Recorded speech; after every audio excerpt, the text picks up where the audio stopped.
Terpaksa menikahi laki-laki idiot demi melunasi hutang ayahku yang kabur.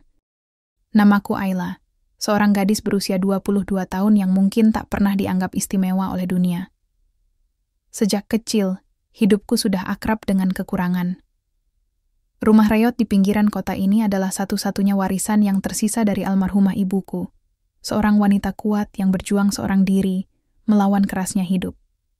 Sejak beliau tiada, beban itu sepenuhnya jatuh ke pundakku. Aku harus menjadi ibu bagi adikku. Raka, yang baru berusia 9 tahun, padahal diriku sendiri seringkali merasa hancur di dalam. Dunia ini terlalu kejam untuk anak sepertiku, namun aku tak punya pilihan selain bertahan. Ayahku, lelaki yang seharusnya menjadi pelindung kami, justru menjadi sumber luka terbesar dalam hidupku. Dahulu, aku mengenalnya sebagai sosok yang hangat. Setidaknya, itulah kenangan samar masa kecilku sebelum semua berubah. Kecanduannya terhadap judi menggerogoti segalanya. Mulai dari tabungan keluarga, kehormatan, hingga kebahagiaan sederhana yang pernah kami miliki. Setiap malam, ia pergi entah kemana, pulang dalam keadaan mabuk atau babak belur akibat berkelahi. Di wajahnya yang semakin menua, aku hanya melihat kebencian terhadap dirinya sendiri. Hingga pada akhirnya, ia benar-benar menghilang, meninggalkan kami berdua tanpa jejak dan tanpa rasa bersalah. Sejak saat itu, aku menjadi tulang punggung keluarga kecil kami. Aku bekerja serabutan, mengambil semua pekerjaan halal yang bisa kulakukan tanpa memandang gengsi. Pagi hari aku menjadi pelayan di kafe kecil di sudut pasar. Siang hari, aku menerima cucian dari tetangga-tetangga yang masih berbaik hati mempercayakan pakaian kotornya padaku. Dan malam harinya, aku mengajar anak-anak di lingkungan sekitar membaca dan berhitung, hanya untuk mendapatkan beberapa lembar rupiah tambahan. Semua itu kulakukan tanpa keluhan, meski tubuhku seringkali menjerit kelelahan. Yang ada di pikiranku hanya satu, Raka harus tetap sekolah, Raka harus punya masa depan yang lebih baik dariku. Namun, segala kerja kerasku terasa sia-sia ketika malam itu tiba. Hujan turun deras, menggedor atap rumah kami yang hampir roboh. Ketukan kasar di pintu membuat aku dan Raka terlonjak kaget. Sebelum sempat bertanya siapa di luar sana, pintu tua itu diterjang hingga terpental. 3 pria bertubuh besar menerobos masuk, wajah mereka penuh amarah. Mereka mengobrak-abrik isi rumah, membalikkan meja, membanting kursi reot, hingga pecahan piring beterbangan di lantai tanah kami. Raka bersembunyi di balik punggungku, tubuhnya gemetar hebat. Aku sendiri hanya bisa berdiri kaku, menahan air mata yang siap meledak kapan saja. Sampaikan pada ayahmu, waktu kalian 1 bulan. Kalau tidak, rumah ini akan kami bakar bersama kalian di dalamnya. Teriak salah satu pria itu, mendorongku hingga hampir terjatuh. Aku ingin berteriak, mengatakan bahwa aku bahkan tidak tahu di mana ayahku sekarang. Aku ingin menjelaskan bahwa aku dan adikku adalah korban, bukan pelaku. Tapi bibirku keluh, lidahku beku. Ketakutan mengunci semua kata-kata dalam dadaku. Setelah puas menghancurkan rumah kami, mereka pergi begitu saja, meninggalkan kekacauan yang lebih parah dari sekadar rumah berantakan. Mereka meninggalkan rasa takut yang menancap dalam di hati kami. Aku berdiri terpaku di tengah rumah yang kini porak-poranda. Napasku berat dan dada sesak. Raka, adikku, masih bersembunyi di balik punggungku. Tangannya mencengkram ujung bajuku erat-erat seolah aku satu-satunya tameng antara dia dan dunia luar yang mengerikan. Aku berjongkok perlahan, mencoba menenangkan dirinya yang mulai terisak. Aku ingin meyakinkan Raka bahwa semuanya akan baik-baik saja, tetapi bahkan diriku sendiri tidak percaya pada kebohongan itu. Bagaimana aku bisa? Aku bahkan tak tahu harus mulai dari mana menghadapi semua ini. Hutang ratusan juta? Aku bahkan tidak tahu bahwa ayahku punya urusan sejauh itu. Aku tak tahu menahu tentang transaksi gelap apa yang mungkin dia lakukan di belakang kami. Sejak ia menghilang, aku bahkan sudah menutup hati dari segala urusan yang berhubungan dengannya. Yang aku tahu, aku berjuang sendiri, tanpa bantuan, tanpa sandaran. Kini, Beban yang ia tinggalkan menimpa hidup kami seperti gunung runtuh, menghancurkan sedikit kenyamanan yang berhasil aku bangun dengan susah payah. Aku menatap sekitar, melihat piring-piring pecah, kursi terbalik, dan foto keluarga yang terjatuh dari dinding. Dunia kecil kami benar-benar hancur malam ini. Aku menarik napas panjang, menahan air mata yang memaksa keluar. Aku harus kuat. Demi Raka. Demi kami berdua. Aku mengusap air mata adikku, memeluknya erat sejenak sebelum perlahan membimbingnya ke sudut ruangan, tempat kami biasanya tidur. Tempat tidur kami hanya kasur tipis lusuh beralas tikar, tapi setidaknya masih ada ruang kecil untuk berlindung dari dingin dan rasa takut. Aku membaringkan Raka, menenangkannya dengan lagu-lagu kecil yang dulu biasa dinyanyikan ibu. Suaraku bergetar, tapi aku terus menyanyi, mengusir rasa takut dari hatinya meski ketakutan itu kini berlipat ganda di hatiku sendiri. Malam itu aku tidak tidur. Aku duduk di sudut ruangan, memeluk lututku sendiri, memandangi pintu yang setengah hancur, seakan mengantisipasi serangan berikutnya. Pikiran-pikiran buruk berputar di kepalaku. Bagaimana jika mereka benar-benar datang lagi? Bagaimana jika mereka benar-benar membakar rumah ini? Bagaimana aku bisa melindungi Raka? Apa yang harus kulakukan untuk melunasi hutang yang bahkan bukan aku yang buat? Aku hanyut dalam kekhawatiran, sementara hujan di luar terus mengguyur, seolah langit pun menangisi nasib kami malam itu. Keesokan harinya, aku berusaha bertindak, seolah semuanya biasa saja, walau hati dan tubuhku rapuh. Aku tetap pergi bekerja, membersihkan meja-meja kotor di kafe sambil tersenyum pahit kepada pelanggan. Aku mencuci pakaian tetangga sambil menahan perih luka di telapak tanganku yang lecet. Aku mengajar anak-anak kecil berhitung sambil menahan sesak di dada. Semua itu kulakukan seperti robot, mekanis, kosong. Dalam kepalaku terus berputar hitungan mundur, 1 bulan. 1 bulan untuk membayar ratusan juta. Mustahil, aku tak punya apa-apa selain rumah reot ini. Bahkan jika aku menjual semua barang yang ada, tidak akan cukup untuk menutupi 1/10 dari jumlah hutang itu. Namun, menyerah bukan pilihan. Jika aku menyerah, berarti aku membiarkan Raka kehilangan segalanya, mungkin bahkan kehilangan nyawanya. Aku tak akan membiarkan itu terjadi. Tak peduli betapa beratnya, aku harus menemukan jalan. Malam itu, ketika aku duduk di teras sambil memandangi langit malam yang kelam, aku berdoa. Aku memohon pada Tuhan, entah untuk keajaiban atau sekadar kekuatan bertahan sedikit lebih lama. Aku sudah hampir putus asa. Hingga akhirnya, sebuah kejadian tak terduga menghentak hidup kami. Beberapa hari kemudian, saat aku baru saja pulang membawa belanjaan sisa hasil mengajar, sebuah mobil hitam mewah berhenti tepat di depan rumah kami. Asap dari knalpotnya mengepul di udara dingin sore itu. Aku mengerutkan kening. Tak ada satupun orang kaya di lingkungan kami. Mobil semacam itu tak pernah lewat, apalagi berhenti di halaman rumah tua seperti ini. Jantungku berdetak tak karuan saat pintu belakang mobil perlahan terbuka. Seorang pria bertubuh tegap turun. Ia mengenakan setelan jas hitam yang begitu rapi hingga tampak asing di antara rumah-rumah reot kami. Di tangannya ia memegang topi yang segera ia kenakan dengan gerakan elegan. Wajahnya keras, nyaris tanpa ekspresi. Sorot matanya tajam, seperti elang yang sedang mengawasi mangsanya. Ia melangkah pelan ke arahku. Suaranya berat saat bertanya, "Kau Ayla?" Aku hanya bisa mengangguk. Tenggorokanku tercekat.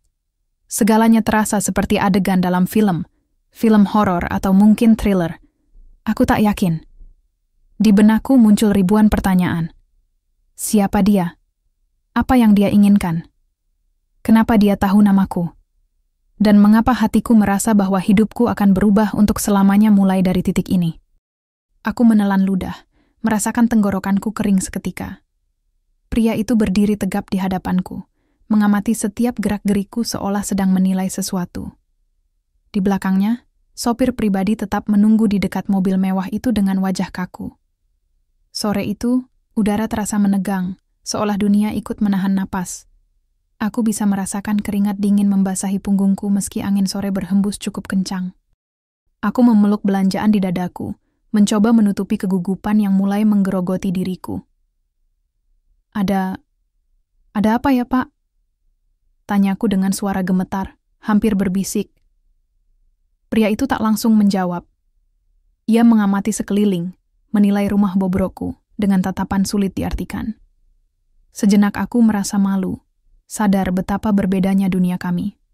Lalu, setelah beberapa detik yang terasa seperti seabad, ia mengeluarkan sebuah map coklat dari dalam jasnya dan menyodorkannya padaku. Tangan gemetarku meraihnya. Dalam map itu, ada beberapa lembar dokumen dan foto-foto. Aku membalik-balik kertas itu dengan tangan bergetar. Ada foto ayahku, tampak sedang berjudi di meja kasino ilegal. Ada juga fotonya sedang menerima segepok uang dari seorang pria asing. Aku hampir tak percaya dengan apa yang kulihat. Bapakmu meninggalkan banyak hutang kepada bos kami, ujar pria itu akhirnya, suaranya dalam dan berat. Dan kau, Ayla, satu-satunya yang bisa menebusnya. Dunia seolah berputar di sekelilingku. Aku terhuyung mundur selangkah. Ini seperti mimpi buruk tanpa akhir. Aku pikir preman-preman tempo hari adalah puncak dari segalanya, tapi kenyataannya lebih buruk. Ayahku tak hanya berurusan dengan rentenir kecil, tapi juga dengan jaringan yang lebih besar dan jauh lebih berbahaya.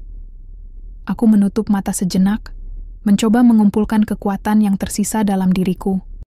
Bos kami ingin bertemu denganmu. Sekarang, lanjut pria itu, menambahkan tekanan pada kata terakhir. Aku menoleh ke dalam rumah, ke arah Raka yang sedang duduk di lantai, memperbaiki mainannya yang rusak akibat serbuan preman kemarin. Hati kecilku menjerit. Aku tak tahu harus bagaimana, tapi aku tahu satu hal. Aku tak punya pilihan. Demi Raka, demi masa depannya, aku harus mencari tahu apa yang sebenarnya terjadi, dan apa yang harus kulakukan. Dengan tangan gemetar, aku mengangguk pelan. Pria itu membuka pintu mobil untukku. Aku menatap sekali lagi rumahku. Rumah yang penuh luka tapi juga penuh kenangan. Sebelum melangkah masuk ke dalam mobil hitam itu. Bau kulit asli dan parfum mahal memenuhi kabin, menciptakan kontras yang mencolok dengan kehidupanku yang kumuh. Pintu menutup dengan bunyi klik berat. Dan seketika itu pula aku merasa seperti seekor burung kecil yang baru saja masuk ke dalam sangkar emas. Mobil melaju perlahan meninggalkan halaman rumahku, membawa serta hatiku yang dipenuhi ketakutan, harapan, dan kebingungan. Sepanjang perjalanan, aku hanya bisa diam, menatap keluar jendela, menyaksikan rumah-rumah kecil yang kami lewati, jalan-jalan becek yang perlahan berganti menjadi jalanan aspal mulus, hingga akhirnya memasuki area yang lebih mewah. Hatiku berdegup kencang. Aku sadar, apapun yang menantiku di depan, tidak akan pernah mudah. Tapi aku juga sadar, aku sudah terlalu jauh untuk mundur sekarang. Setelah hampir setengah jam perjalanan, mobil akhirnya berhenti di depan sebuah villa megah berarsitektur klasik. Pilar-pilar besar menghiasi bagian depan bangunan, dan taman luas dengan air mancur di tengahnya melengkapi pemandangan yang terasa asing bagiku. Aku menarik napas panjang, mencoba menenangkan jantungku yang berdegup liar. "Turunlah," kata pria berjas itu, membukakan pintu untukku. Pria tua itu menatapku dari ujung rambut sampai ujung kaki, seolah menimbang harga dan nilainya. Lalu, dengan suara berat dan berwibawa, ia berkata, "Kau mau menyelamatkan adikmu, kan? Mau rumahmu tetap utuh, mau hutang ayahmu lunas." Aku menggigit bibirku, menahan air mata. "Kalau iya, ada satu syarat. Kau harus menikah dengan anakku." Aku menahan napas, tubuhku menegang.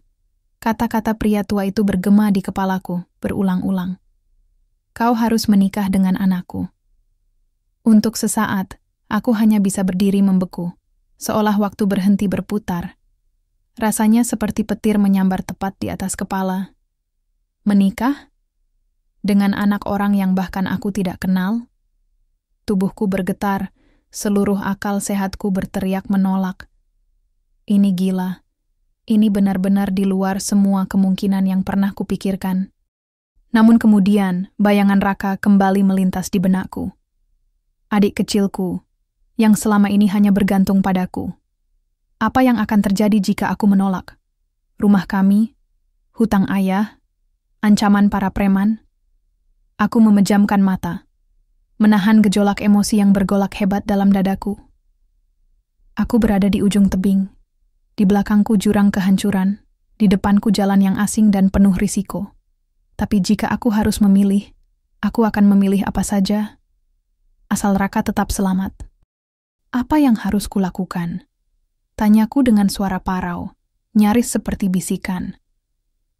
Pria tua itu menyeringai tipis, seolah sudah menduga jawabanku.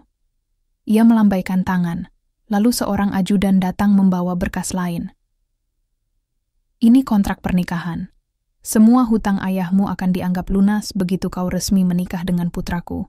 Lebih dari itu, kau dan adikmu akan mendapat perlindungan penuh dari keluarga kami. Kehidupan kalian akan terjamin, tanpa perlu khawatir seumur hidup. Nada suaranya begitu tegas, tak memberi ruang untuk keraguan. Aku menatap kertas itu, huruf-huruf hitamnya bergetar di mataku, yang dipenuhi air mata. Aku tahu, ini bukan pernikahan biasa. Ini transaksi, perjanjian jual-beli. Aku menjual kebebasanku, masa depanku, demi satu-satunya keluarga yang aku punya. Tapi apa pilihan lain yang kumiliki? Aku menggigit bibirku keras-keras hingga hampir berdarah. Dengan tangan gemetar, aku mengambil pena yang disodorkan padaku dan perlahan menandatangani kontrak itu. Begitu tanda tanganku selesai, pria tua itu tersenyum puas, dan dalam sekejap, dunia di sekelilingku seakan berganti warna. Tak ada jalan mundur lagi. Hari-hari berikutnya berlalu seperti dalam kabut. Persiapan pernikahan dilakukan kilat. Semua diurus oleh orang-orang dari pihak pria tua itu. Aku bahkan tak sempat melihat atau mengenal calon suamiku. Semuanya serba misterius.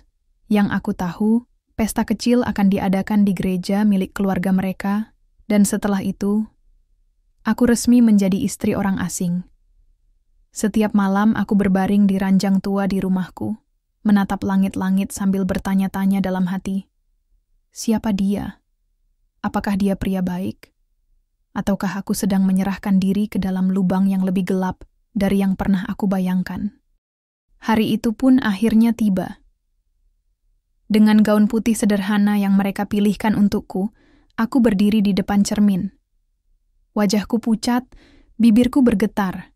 Tidak ada senyum bahagia layaknya pengantin lain. Yang ada hanya ketakutan, kekhawatiran, dan pasrah. Raka, dengan setelan kecil pinjaman, menggenggam tanganku erat-erat. Aku memandangnya dan mencoba tersenyum, meski itu terasa begitu sulit. Semua akan baik-baik saja, Kak Ayla, bisik Raka polos. Aku mengangguk, menahan air mata. Aku berjanji dalam hati, apapun yang terjadi, aku akan melindunginya. Sebuah mobil panjang menjemput kami. Aku duduk di kursi belakang, menatap jalanan yang berlalu cepat. Hatiku berdegup kencang. Ini adalah perjalanan terakhirku sebagai Ayla si gadis miskin bebas. Setelah ini, aku akan menjadi seseorang yang baru. Seseorang yang bahkan aku sendiri belum mengenalnya. Mobil berhenti di depan gedung yang sunyi. Bangunannya tua tapi megah, dengan lilin-lilin menyala di sepanjang lorong menuju altar. Musik lembut mengalun, tapi hatiku tetap tidak tenang. Aku menarik napas panjang saat pintu mobil dibukakan untukku. "Ayo," kata ajudan yang sama, mengulurkan tangan padaku. Dengan langkah berat, aku berjalan menuju altar. Di sana, berdiri seseorang. Sosok laki-laki berbadan tinggi mengenakan setelan jas putih. Namun, saat aku semakin dekat, sesuatu membuat tubuhku membeku. Tatapan kosong, seringai lebar tanpa arah, gerakan canggung. Aku membelalak. Tuhan, apa ini? Calon suamiku, dia terlihat tidak normal. Dia seorang idiot. Aku berdiri terpaku di depan altar, jantungku seakan berhenti berdetak. Orang-orang di sekitarku berbisik-bisik pelan, namun aku tak mampu mendengar apapun.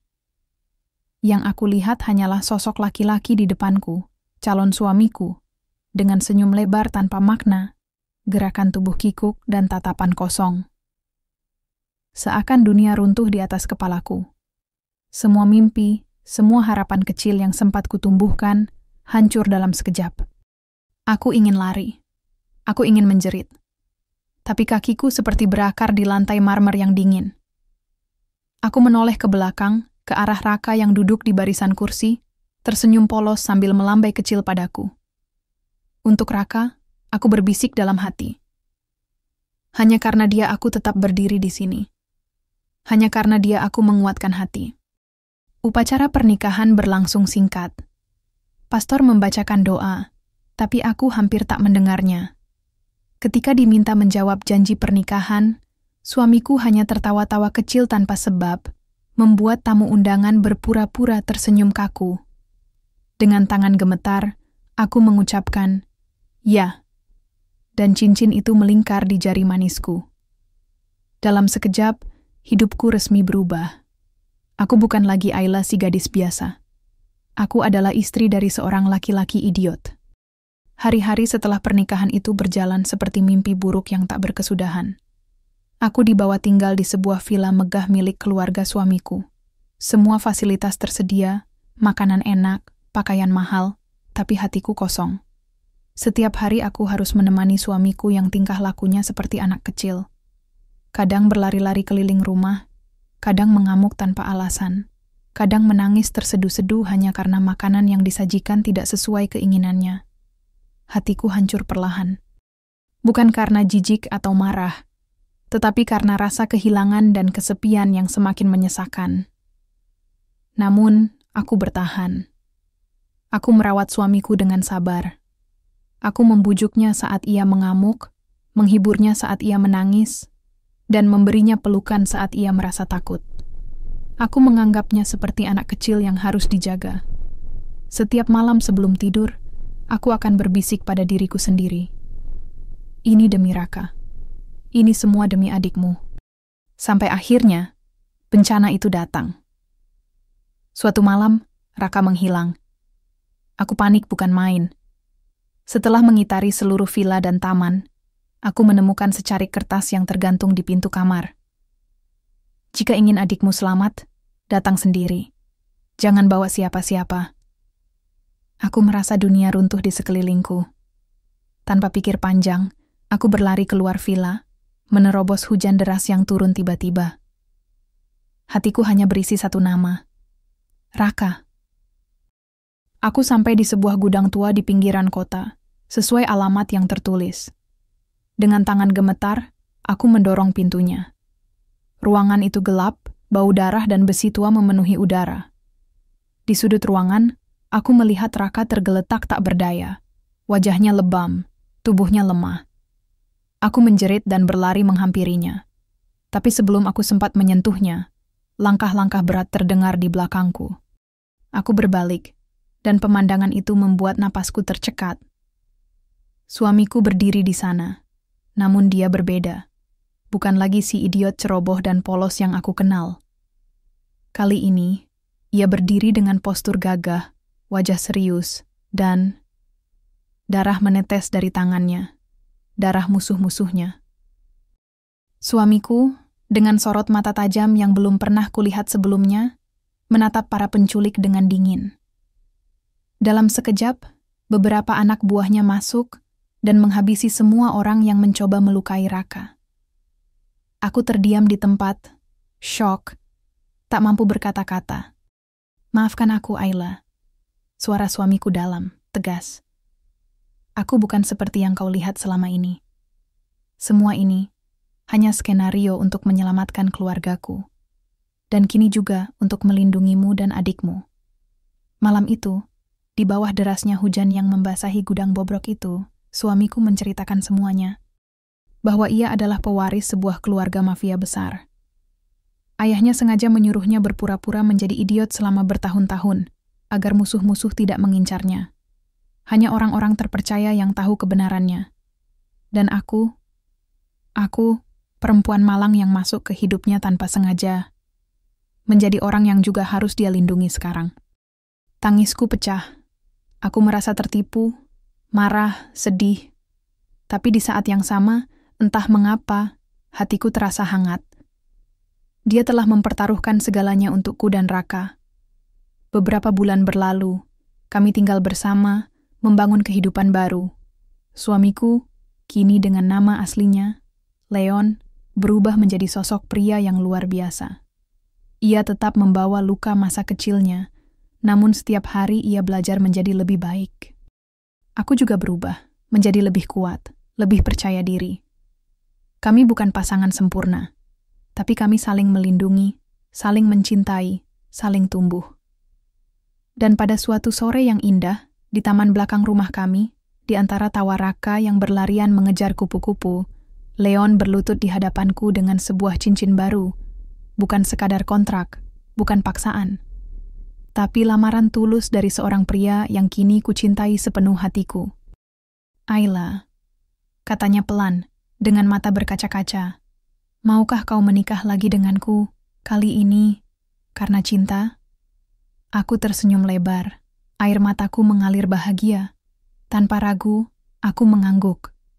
Ya Leon, aku mau. Aku selalu mau. Akhirnya, setelah perjalanan panjang penuh luka, rahasia, dan pengkhianatan, aku menemukan rumahku, bukan pada gedung megah, bukan pada janji kemewahan, tapi pada tangan hangat yang selalu menggenggamku, dan pada cinta yang lahir dari kesabaran, ketulusan, dan keajaiban. Terima kasih telah mengikuti cerita ini sampai akhir. Mari kita sama-sama ambil hikmah dari setiap pengalaman hidup, dan jadikan pengalaman itu agar kita lebih baik di masa yang akan datang. Wassalamualaikum warahmatullahi wabarakatuh.